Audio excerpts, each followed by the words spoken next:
Hello, welcome to my channel. Today, we'll be talking about a very interesting topic. The 7 secrets on how to age gracefully and healthily. Whether you are 14 or 66 and beyond, whether you are male or female, this is for you. I have no title before my name. But I tell you, I have so many experiences that you can relate and that you can also do, because everything boils down to evidences. You have seen the evidences. I am an evidence already. I consider myself blessed because we are in the age of Google where ignorance is a choice. So I did a lot of experimentations. I did a lot of research. Our body is constantly revealing what our mind has been thinking. So whatever is happening to us right now is a mirror of what is happening in the mind, which are our thoughts, our emotions, and feelings, including our values and beliefs and the environment we are with. You see, every decision that we make and every action that we do was triggered by some pain or pleasure, but it's mostly on pain. So my journey to wellness totally started when I was about 35. I was invited to visit a 99-year-old. When we went to his house, I was devastated because this person has 6 children and all of them are successful in their own field. In fact, he has a well-known lawyer and a well-known surgeon, but the house was pathetic. So right there and then, I said to myself, how do I see myself when I'm old? So I decided right there and then that when I grow old, I want to support my own self, that I will not depend on my children. And at that time, my children were very young. I already set my mind that I will not depend on them because of what I saw. That started my journey. Then I was having severe migraine. I thought I had brain tumor. So I went to a neurologist and they said after all the diagnosis was none. Then at age 48, I was diagnosed with high blood. So I was given maintenance for life. And then I said to myself, no way will I take a medicine for the rest of my life. So that triggered me to enroll karate and I went for jogging every morning. 3 months later, I was off my maintenance and my migraine was diminishing and diminishing. Every decision is triggered by what you see, what you experience, negative or positive. So another of the positive, when we went to Coron, oh my God, one of the best coral reefs in the world. When we went there, I was so amazed and amused, and I wish I knew how to swim so I can play with the fishes down, because we were just looking down with the goggles. So when we came back, I convinced my grandson and we enrolled swimming. I was the record breaker at age 62. That's leisure. Now let's start with secret number 1. Aging is a mindset. So whatever you actually see for yourself in the future, or what you really see, your belief, that's what you will become. We have so many beliefs on aging. Like they say aging is a natural process. And when they say natural process, it's their belief, not mine. They believe that when you age, you could hardly walk, where you need a cane. Aging, let's say 60s, 70s, 80s, 90s, you have to be cared for. You have to be careful in all the things that we do. So imagine for yourself, how do you see yourself in the future? Then there is a belief that aging is a disease. So if aging is a disease, then you have to heal yourself. And to me, there is nothing to heal because I'm not sick.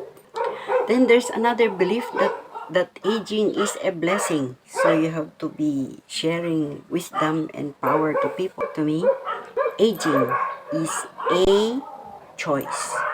What do you want for your future? I once posted in Facebook actually.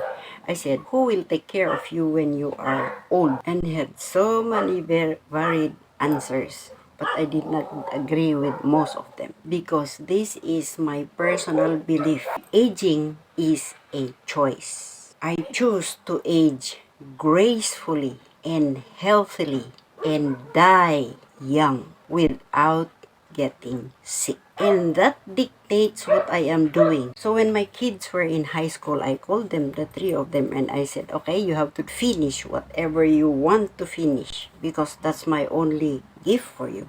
I'll do everything in my power to give you that education you want. Once you finish your education, that ends my responsibility. You have to find work for yourself. You have to live by your own standards. So that was my contract with them, that they will not take care of me. So how cool is that? My dream is to stay as young as possible and die without getting sick. In fact, I told my children, in case there comes a time when you need to resuscitate me, don't. Because it is never my dream to be cared for, to have pampers. No way. I'd rather die. So that's the number one. What is your mindset about your life? What is your mindset about the end of your life? So we cannot control death because death is an appointment with the divine. But how you live your life depends on your mindset. If you cannot see it in your mind, you cannot see it in reality. If I did not see that beautiful sceneries in Coron, I would not have enrolled. If I did not see that man there, so what is your mindset? That's my mindset. That's why I make myself as healthy as possible, as gracefully aging as possible, because that is my dream. That is my mindset. What is yours? Whether you are 16 or 66 or over, that's number one. Secret number two, breath works. Breath is life. So we are born to breathe diaphragmatic breathing or belly breath. And I have a detailed explanation in my video. You watch that. When we were born, babies, you look at babies. When they breathe, the stomach goes up and down. It's not the chest. But as we grow older, we breathe shallower and shallower and shallower. And so we become sicker and sicker because oxygenation is sacrificed. And we never knew that. Go to the hospital, they say breathe. They put the stethoscopes here as if the lungs are in the chest. And when we breathe in the chest, that's sympathetic breathing. That's what they call fight or flight. And the breath is usually shallower and faster. But when you breathe the diaphragmatic breathing, it's healing you. That's why you watch that. Also, nasal breathing. Many people are breathing through the mouth. It should be nasal. It's something like this. So do that. It's really healing. And mouth breathing usually causes snoring. So there's a certain, you can, if you have a family or a friend who is snoring, you tell them to tape the mouth, stops snoring, so that they will be forced to breathe through the nose. Another consideration is clean air. We are supposed to breathe clean air. So when you are in a place where the air is fresh, the air is clean, get out of your place and breathe in at least 7, 8, 10 times before you get out. Tip number 3 is hydration, sunning, and grounding. Our body needs water. At least 1 liter a day beside your coffee to replenish, to hydrate the entire system. When you drink water, it should be in small quantities, like 2 gulps. You do not get a 5 ml water and drink all. Do not drink water during meals because it disrupts digestion. Serve for yourself. What I'm talking about is what I am actually doing. What's the best kind of water to drink? Spring water that came from nature.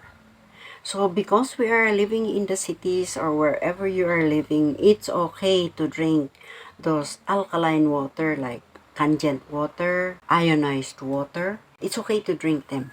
But drink them 24 hours after they are prepared, because after that, it's just like purified water. If there's nothing to drink, it's okay to get purified water, but it should be right after purification, because those that are stored in supermarkets are dead water. They have been there for how long? We don't know. Water is a universal solvent. You want to take some soft drinks? It's up to you. But another is boiled water. Boiled water is dead water, but it's better than any water. Next is sunning. Vitamin D is the benefit of sunning. So at least 30 to 1 hour exposure to the sun is so beneficial. In other countries where they have winter, they take lots of vitamin D. And here in the Philippines, it's free for us. All you have to do is expose yourself to the sun. It has tons of benefits. You can research that. That's why I do my sunning at least 30 minutes a day. You know what, you can also expose yourself to the ultraviolet rays of the sun, which is between 10 to 3. Why? Because 15 minutes exposure to ultraviolet rays of the sun kills germs, bacteria in the body. Now, it's your choice. But like I said, what I am doing now, I have been researching and practicing. And look at me. Then, grounding. So, grounding is just putting yourself on the ground, barefoot. It's like charging yourself. It's like when your cell phone is low bat, you go to charge it. It's the same with the human body. You charge it in the ground. It's where it came from. In fact, we have books and expose on grounding, as if we didn't know. If you really want healthy life, follow those natural way of living. We have to be exposed to that. Those living in blue zone areas, and these are where scientists go and study the people there, because they live long. They do not get so sick. And their lifestyle is not the lifestyles of these cavemen. Our ancestors didn't have shoes. They have grounding. They don't have umbrellas. They are exposed to the sun. And so they live long. And the food that they eat are natural food. So that's what we are going back to. And that's what I'm practicing. In fact, the earth is the highest form of antioxidant. The sun is the highest form of glutathione. It activates the glutathione inside. Why do you have to go and buy those products that they are making? Why don't you just ground yourself? Why don't we just expose ourselves to the sun? Secret number 4, the human diet. Every animal born on planet Earth, you don't have to teach them what to eat. They know what to eat. They come out and the mother do not teach them. They know what to eat if they are grass eaters. What about humans? When we were born, we are supposed to drink from the breast milk, because the human milk is made for the human body, for the development of every part of the system. And yet, we use the animal milk for our babies. The animal milk is made for the animal body. Have you ever seen a species of an animal, like a dog, milking from a pig? No. You never see a goat milking from a cow. No.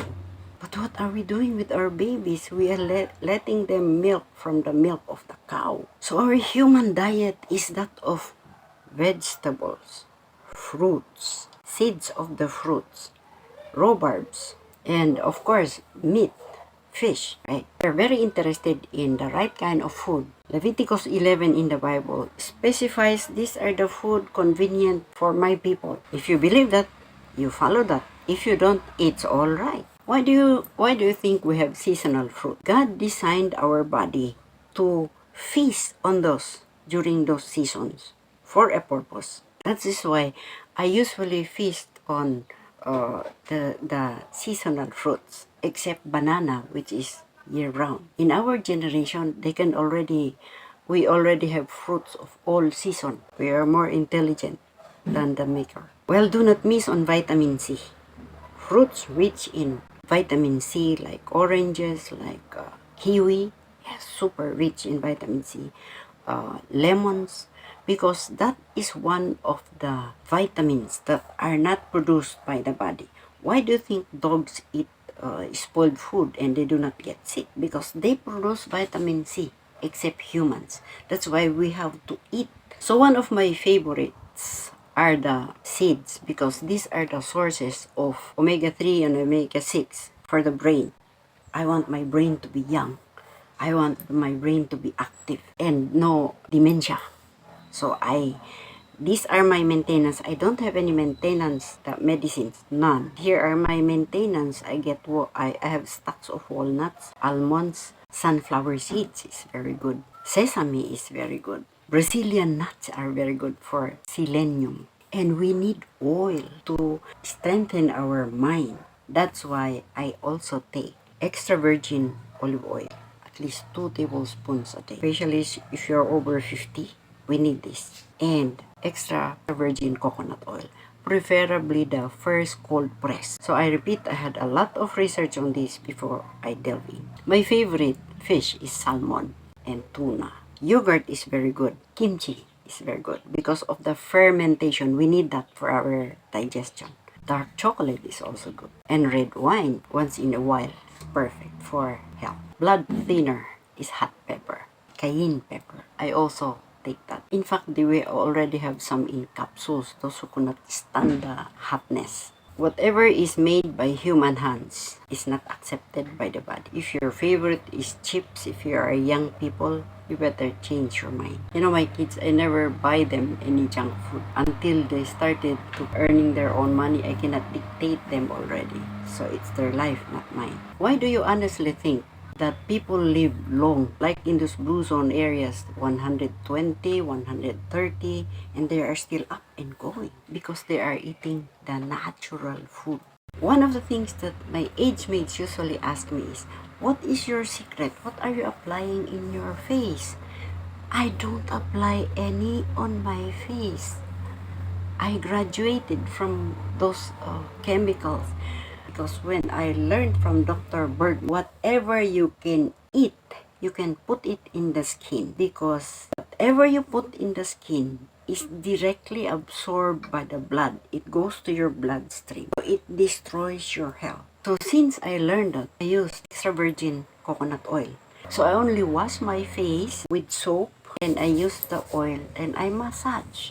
So that's it. And the vinegar, this is especially for those with 50s and above. The apple cider vinegar is a must for us. Why? Because as we grow older, acidity of the stomach, which should be the only part of our body which is acidic, is becoming alkaline. Okay, in addition to human diet is the mental diet. So what are you feeding your mind? What are you thinking? Have you ever even evaluated what you are thinking about? 95% of what we are thinking every day are negative thoughts and only 5% positive. Just like the people we meet on planet Earth, 95% of them are negative and only 5% of them are positive. We have a whole course on that, mindfulness. Talk about that soon. If you haven't yet meditated, you want to know what is meditation, I have research on that before I delve into it, and I summarize it in the, if you're interested, find out for yourself. Okay, so secret number 5 is exercise, sleep, and relaxation. We need all this. A healthy body naturally wants to move and seeks activity, just like a little kid. Cannot store them in one place. They are mostly super active. This physical exercise actually is a tribute to your heart. It makes it pump faster and it makes us sweat to eliminate the toxins in our body. Whatever is negative, it comes out in the sweat. So a person who does not sweat is not healthy. It improves flexibility and balance. It improves muscle strength. You know the word atrophy? If this hand, even it is very normal, if I put a stick here and bind it so it will not move for 7 days, when I remove the stick, it starts to atrophy, stiff. Anything that's not moving, it atrophies. I'm still doing kata. Why? Because I like the exercise. Our teacher was saying the main reason why we exercise, deep breathing. Yeah. It forces you to breathe. It forces the heart to pump faster and makes it stronger. and distributes all the blood in your body. Another one, beside atrophy, is sarcopenia, which is diminishing of the flesh. So why does it diminish? Because it's not being exercised. So you see, okay, I'm 66. Usually the flesh is very floppy. Mine is not. Because I exercise. It gives you strength and stamina. This is my kettlebell. 8-pounder. 8 pounds. And I usually lift this up. This is every day since I found out. There's always a trigger. Started with 4 kilos and then it's 6 and then now it's 8. Because I was thinking, if I'm traveling, I would not like people to carry my hand carry. I don't depend on someone. Okay, what about sleep? We have to sleep at least 3 to 5 hours daily. And the best time to sleep is between 10 o'clock to 4 o'clock.